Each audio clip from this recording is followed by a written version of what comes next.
Philly shook his head and faced the crowded cafeteria, shouting, "Those sick, sadistic shystes!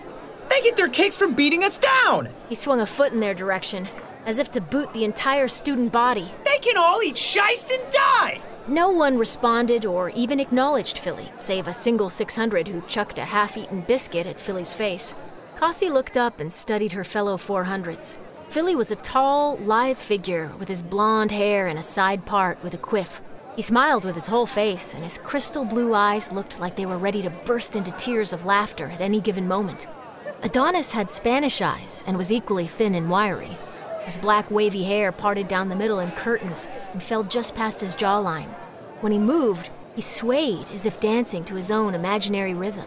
Cassie could instantly tell they both spent a lot of time laughing, which either meant they had completely lost their minds or they couldn't care less about being the wet sand on the bottom of everyone's feet. At least they were friendly. Wait, you're Asian? Adonis studied her closely. His words rolled off quickly, like the fast hits of an up-tempo bongo groove. Yes. Let me see your hands. Adonis grabbed her left hand and inspected her fingers. You must only be part Asian. What? Cassie snatched her hand back, examining her fingers. Full Asians don't have fingerprints. And you have fingerprints, so you must be only part Asian. Jaya cast him a sidelong glance and rolled her eyes with disgust. "What?" Philly said as he burst out laughing. His laugh reminded Cassie of a bombastic trumpet solo in a jazz improv session. "Asians don't have fingerprints? Where'd you hear that from? One of your ludicrous cousins?" I'm telling you, they don't. I heard it from a cha who said it's why so many Asians become ninjas. "Adonis, you soft-headed shyst. That's the dumbest thing I've ever heard." Just then, Savraya, the red-headed girl who had helped Cassie in the washrooms, joined them. What'd I miss? Adonis thinks Asians don't have fingerprints. He says that's why so many become ninjas. He had one of those infectious laughs. Cassie couldn't help but join in. After all she had been through that day, it felt good to laugh. Don't laugh, I'm telling you. Adonis's face reddened. Here we go again. Savraya shook her head before turning toward Cassie and staring at the burn on her neck. Shower curtain girl. That's me. Cassie instinctively felt the discoloration on her neck. Welcome to the trench. Savraya bowed. "You two know each other?"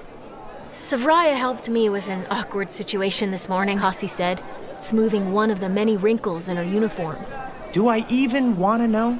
Probably not. Savraya shook her head, closing her eyes and scrunching her face a little as she did so.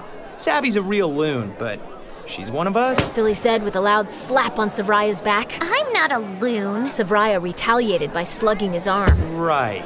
Because normal people iron their clothes outside on their front porch." Philly said, rubbing his arm where she had hit him. What? It was smoky in my house. My dad burnt breakfast. "He burned breakfast?